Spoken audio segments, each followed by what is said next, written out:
Hey, what is up guys? So we are going to be talking about this card called Pot of Cupidity. It just got announced on the OCG official Twitter. So anyways, it comes out in the Dark Illusion, which is set to release after we get the next set. So it's going to be a while before we get this in the TCG.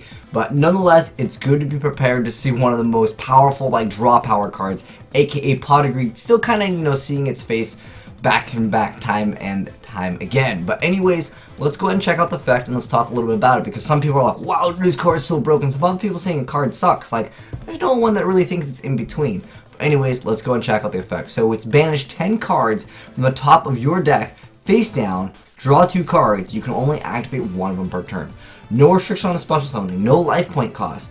Essentially what you're doing is banishing 10 cards. That's the cost of this. And also that, I guess if there's the downside, you can argue that with a once per turn thing is also a downside. But for the most part, it is, in my personal opinion, because this is the way I see it. So I think it's a relatively good card for certain decks. Not every deck can make use of this, because some decks that revolve around one specific card that they need, or 1 or 2 cards in combination, if you banish them, yeah, you can lose. If you're playing, let's say, for example, let's take Mermails, for example. Let's say you activate it, you banish all 3 Atlantean Princes. At that point, yeah, it's going to be a little bit more difficult to win, because you're losing a lot of your advantage.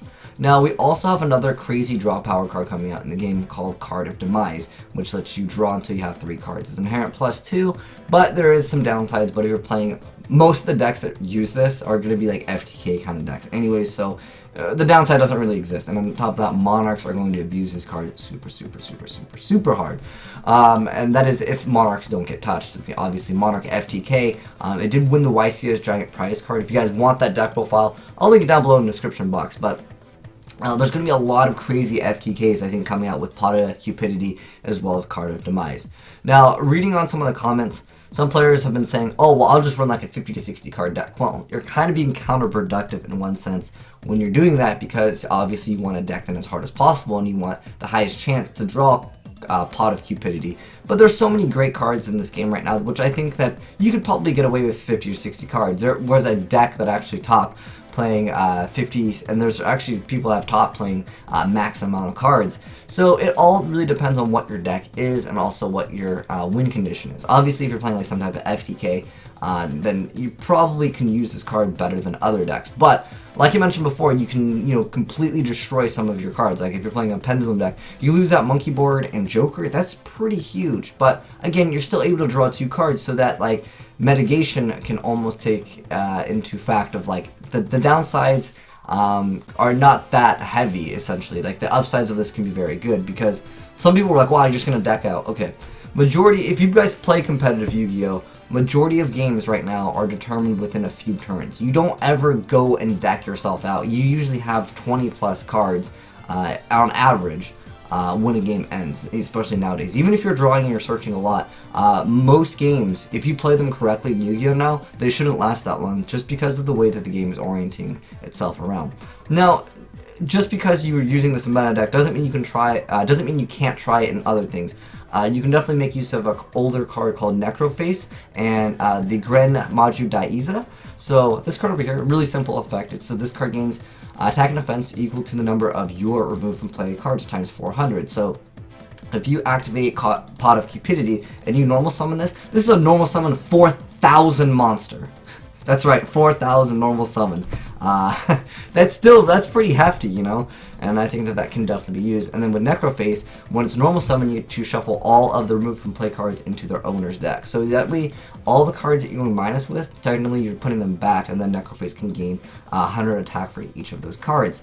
So Necroface will then gain 1,000 attack. It's not the greatest, but it's still it's 2,200, and obviously you're cycling through cards. And that way, the downside of it banishing cards, are you're potentially decking out. I mean, if you want to try out a Necroface. Obviously, if you accidentally banish Necroface, I believe you do not get most cards effect if they're banished face down. So unless they're changing the ruling, let me know, guys, what is the current ruling on that? Because from what I can understand, and from what I've been told, as far as in the games too, when a card is banished face down or it has some type of effect, it won't proc its effect, so it won't trigger any of the effects. But again, if they change that, let me know in the comment section below. But overall, I feel like well, with Pot of Cupidity coming out and Card of Azneyes coming out, we'll probably see a lot of innovative, so to speak, FTKs, OTKs. There's going to be a lot of crazy things just because of the way that these decks just allow us to draw so hard. We have a Chicken Race pseudo space. Yeah, so let me know, guys, what decks would you play this in, and do you think it's good, and how many? Because the way I'm seeing it is, I might as well just play 3. Okay, because I know, like I said, a lot of you guys want my opinions on this as well. You guys are the ones that sent me this. I'm like, holy, like, I thought this was fake. I'm like, oh, no, bootleg card, but like the artwork's there. It's on the official OCG Twitter, so it's legit and it's coming out in the game. It's a normal spell card. For me, I feel like it's very good because if you play competitively in Yu-Gi-Oh, you'll understand most duels do not go on long enough for you to deck out. You still have 10 cards, at least 10 to 20 cards. On average, it's 20 cards by the time the duel ends because you're going to be searching. It's not even necessarily just from, like, you know, it being actually another, you know, like 10 plus turns. It's literally just because in a few turns you can draw a ton of cards.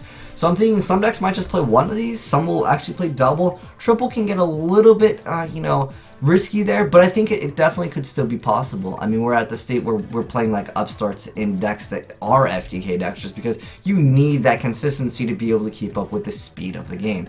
But like I said, guys, let me know what decks you would run this in, as well as what decks you think can utilize this better than others, and how many would you play? Because I think that's kind of important. Because some people are like, I'd play 1, which I can understand because you know, it's just kind of like if you draw triple this, is it even that bad? I don't know. There's really no downside because you're mitigating those other 2 dead cards by drawing another 2 cards. So I think it's very viable. I think it is not a terrible card, but is it the best, most broken card?